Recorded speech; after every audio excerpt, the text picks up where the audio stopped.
Hey guys, welcome back to the channel. I'm Callie and today I'm going to be doing my June wrap up. So for June, I read a total of 15 books, which has been my average for most of the entire year.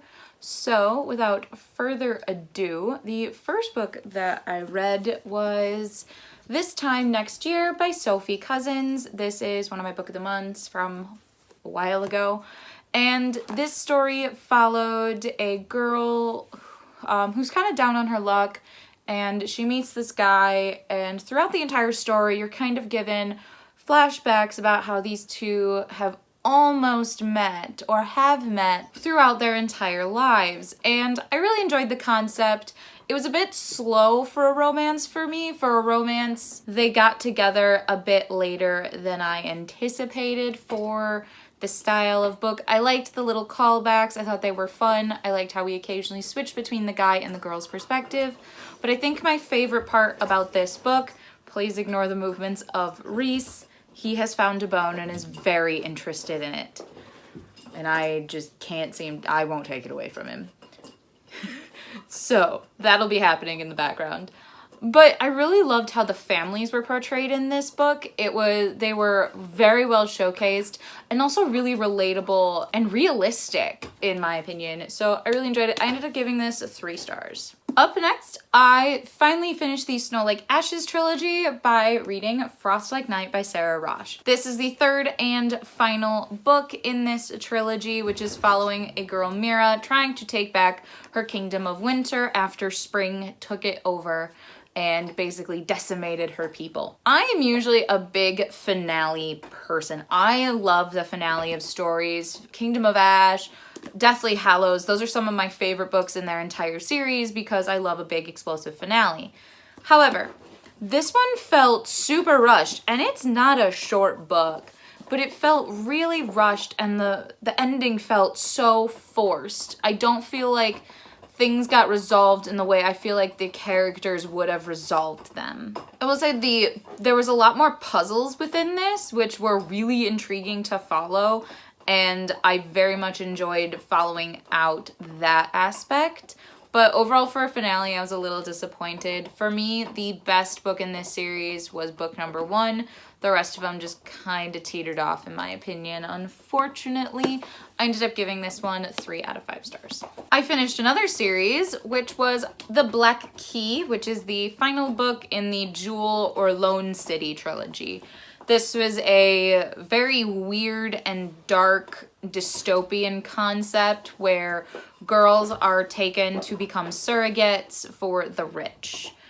Because the rich are sterilized because whatever babies they produce were malformed. I don't really know. It's not very well explained. For a finale, this had everything that I typically enjoy. Constant action, constant things happening, extremely fast-paced, and we got some resolution. However, everything was super predictable, and I feel like there were a lot of loose ends that were never fully tied out at the end of this, which was really unfortunate because it made me... I had that sense of wanting more, but I just didn't care enough to want more. So overall, this series was fine. It came out at the height of all the Hunger Games Divergent stuff. I've read it. I'm glad I've read it. I like Amy Ewing's writing. But for this, I ended up giving this 3 stars. Up next, I read Beneath the Sugar Sky by Seanan McGuire. This is book 3 in the Wayward Children series. And this one, instead of being more of a backstory, is a continuation after the events of Every Hearted Doorway, which was really intriguing and surprised me because I thought most of these books were all prequels to Every Hearted Doorway. But it was fine. We got to revisit some of the characters we were introduced to in Every Hearted Doorway, and I liked that. This felt like a violent version of the old 90s computer game Candyland. And I loved it. It was so weird and creepy. You think of this Candyland as kind of area and you think sugar plum and daisies and all that kind of stuff, but like when it got so dark with everything to do with this world, and I thought it was so well done and just overall a fun ride. It was a bit slow at first because we had to understand that world, and these books are really short. So there was a bit up more of world building within this one, but overall 4 out of 5 stars. This was, so far, I think this one's my favorite. Up next, I read Sweet and Bitter Magic by Adrienne Tooley. This is my March Owl Crate book. So I'm trying to keep up. I'm still behind, but we're not gonna talk about it. This is a sapphic witch story, and I was here for it. I believe this is a debut, so we're following 2 girls. The redhead is not a witch, but she's a source. So witches can use her to gather magic. And then we have this one, who has committed the worst atrocity in witchdom and has been exiled, and she's also been cursed to the fact that she can't love. But this evil darkness is sucking the life and sucking the memories out of the land and the people, which is bad. And when her father is attacked with this, she ends up teaming up with Tamsin to try and figure out the cause. And our story goes on from there. I thought it was really cute. It was really fun. I love the witchy aspects. I love the banter. That was great. It was extremely predictable, but for a debut, I thought this was relatively strong, and I will be looking for Adrienne Tooley's later works because I see a lot of potential in her writing. Up next was my reread for this month, which was We Hunt the Flame by Hafsah Faizal. This is a magical retelling of the Sands of Arabia. It's magic, enemies to lovers, forbidden magic, and evil sultans all over the place, and I really enjoyed this. I wanted to reread it because I wanted to read We Free the Stars, and this just, Hafsah Faizal's writing style is so phenomenal. It is very poetic. It's not hyper flowery when I say that, because I know that a lot of people don't like flowery writing, but it is very easy to read, and just, she has a way of describing things that is very well done, and I really enjoy her writing. I flew through this reread and I fell in love with our characters all over again. So I gave it 4 out of 5. This is definitely one of my more favorite Owl Crate books that I've ever read. Naturally, after I finished We Hunt the Flame, I picked up We Free the Stars, which is the sequel. Now, the sequel, in my opinion, was better than the first book, only because this is no longer packed with world building and magic and the magic and all of that.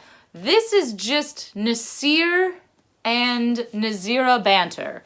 And I was living for it every second. I loved their dynamic so much. There was also a lot more background stuff that was happening, which doesn't sound interesting, but when you have this big evil thingy happening, there's a lot more things going on in the background than what a lot of people think. And I always am more curious as to, not more curious, but I'm very curious as to those things that need to happen. This actually goes through those like background aspects, and I thoroughly enjoyed it. We also got a lot of character development within this, which was just chef's kiss phenomenal, and I loved every second of it. I gave this 4 out of 5 stars. I loved it. I would 10 out of 10 reread this series all the time. Up next, I finished an audiobook that I've been working on for the past month or so, which was another reread. I finished Empire of Storms by Sarah J. Maas. This is book 5. 1, 2, 3, 4. 5 if we're not counting the novella of the Throne of Glass series, so really happy with my reread. Empire of Storms has this weird place in my heart because it makes me super sad and super happy all at the same time. And if you've read this book, you know why. I'm not going to go into details because this is book 5, but we all know I am trash for Sarah J. Maas, and it's okay. The next book that I ended up finishing was another series. Finished a lot of series this month, which was fine, and I'm really happy about it. I read Bright We Burn by Kiersten White, which is the final book in the Conquerors saga. This is a saga following a gender-bent Vlad the Impaler throughout, in this book, her life. And this one takes place after the conquering of Constantinople, which is so interesting. I've said this every time I mention this series, not a part of history I'm very familiar with. This made me so intrigued with it. I really enjoy the characters. We really got to see Radu grow into his own within this book. I still never really liked Lada, but I think that that's a part of who Lada is. You're not supposed to like her, and that's okay. I thoroughly enjoyed it. I feel like we got a lot more character development from Mehmed. I still can't pronounce it right. This one, all of our loose ends were tied up. We were given an epilogue. We were given everything under the sun for the ending of this book. I thought it ended in a really good spot, and I think it addressed a lot of gender issues that women would have gone through during this time. Again, not hyper familiar, but it felt realistic. I ended up giving this 3.5 stars. I really enjoyed it, and I think that the character arcs were very well executed and completed within this finale. The next book that I picked up is Forest of 1,000 Lanterns by Julie C. Dow. This is an Asian retelling of the Evil Queen, her origin stories. So we're following this girl who is attempting to become Empress, and boy is it a wild ride. So this is a very intriguing origin to the Evil Queen, one that I've never really seen done before with her story. You get a lot of that sense of why she is the way she is and how she kind of grew to be that evil queen or empress within the story. There were times where I found the story to be a bit flat and a bit boring, but where the climax was and how this book ended, I'm very intrigued to the next book, which is, I believe, more of Snow White's story opposed to our origin story, which I think is a really intriguing way to do this duology. So very, very thrilled to continue on with this series. I gave this book 3.5 out of 5 stars. It could have been better, but overall I thought it was really fun. I read The Gracier by Kim Liggett. This is a more sci-fi story, and in this we're following a society where when a girl turns 16, she is shucked off to the wilderness to disperse of her magic. And they do this because of how women are viewed in this society, which is, you know, it's their fault that men get seduced by them and other women are jealous, and they are blaming it on this innate magic that these girls have at the height of puberty, really. So we're following our main character as she goes on her Gracier. So this book does take place over the course of a year, and I really liked the commentary that I think that the author was trying to get at. Now, what I really enjoyed about this story is you can see it as a straight up fiction, sci-fi, really intriguing society story, but you can also see different ways that she's reflecting on our own society and how women are treated and perceived to each other and to the public. And I really liked that double-edged sword aspect within the story. I think it was extremely well executed, and I really liked how our main character, she wasn't hyper feminine. She was feminine, but not the whole pink and bows and everything wasn't really her deal. She was more scientific and analytical. She questioned everything, and she was constantly berated for that fact. And I thought it was extremely interesting on how that was portrayed within this story as well. The biggest commentary, I think, was the women on women hatred that we see a lot in today's society. It was reflected extremely well within this story as to why that happens and ways to remedy it. And even then, there was no real concrete ending to this book, which I think is perfect for this kind of narrative. I ended up giving this 4 out of 5 stars. I would highly recommend this book to anyone. It was very good and just overall made you think. I had Sarah's Book of the Month pick for me, which was A Song of Wraiths and Ruin by Roseanne A. Brown. This follows 2 teenagers, a boy whose sister ends up getting kidnapped by a demon, and in order to set her free, he tells her that he needs to kill the princess. The princess is our other main character, and we're following her as her mom has just passed away, and she finds a spell that could potentially bring her back, but she needs the heart of a king. So she sets up these games to find her husband so that she can kill him and save her mom. We follow these two as they sort of tiptoe around each other and their motives, and you get to see their relationship almost bloom and get to an understanding of what they need to accomplish. I really liked this. It was extremely unique interpretation of enemies to lovers. The magic was super fun. The lore and history were so rich and just so easy to just dive into. I loved the history of this world. I got so much enjoyment out of this. The anxiety rep in this was really well done. We're also getting the anxiety from a male character, which I typically don't see very often, so that was really well done. And overall, very, very much enjoyed this story. I ended up giving it a 4 out of 5. Up next, I picked up Sara and mine's pick for our own book club, which was Blade of Secrets by Tricia Levenseller. This follows a girl who is a renowned magical blacksmith, and she is given a commission to make a blade unlike any before, and she ends up creating this blade that eats secrets and saps the truth out of people. But when she is about to give it to her client, she is able to get the truth that this client is going to use this sword for world domination. So our blacksmith takes her sister and mercenary and runs. I loved this so much. It was just that it felt like a small D&D adventure, just trying to run away from this dictator, and I loved every second of it.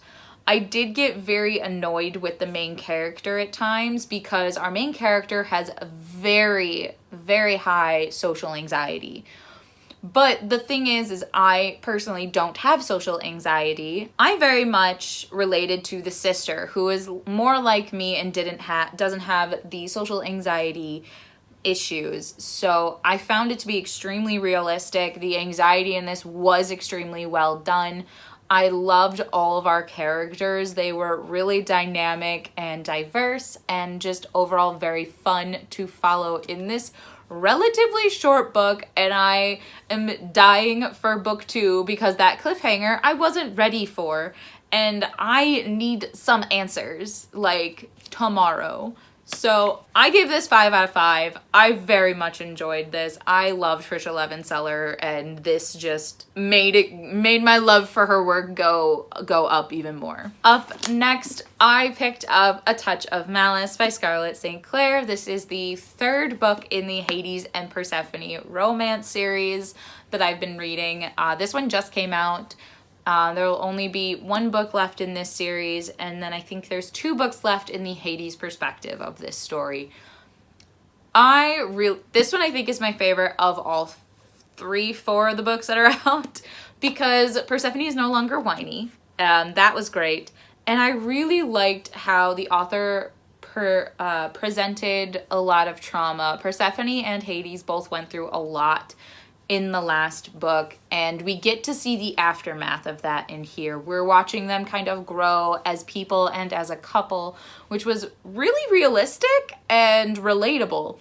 So I very much enjoyed this. I think the romance was on par. I think the trauma, the healing, all of that was on par. The plot, I don't even know what to think of for the plot at this point, because I'm scared for the last book. It's called A Touch of Chaos, so things are gonna happen, and I don't know if I'm ready for it. I gave this 4 out of 5. It was a good time. And the last book that I ended up finishing for the month of June was Soul of the Sword by Julie Kagawa. This is the 2nd book in the Shadow of the Fox trilogy.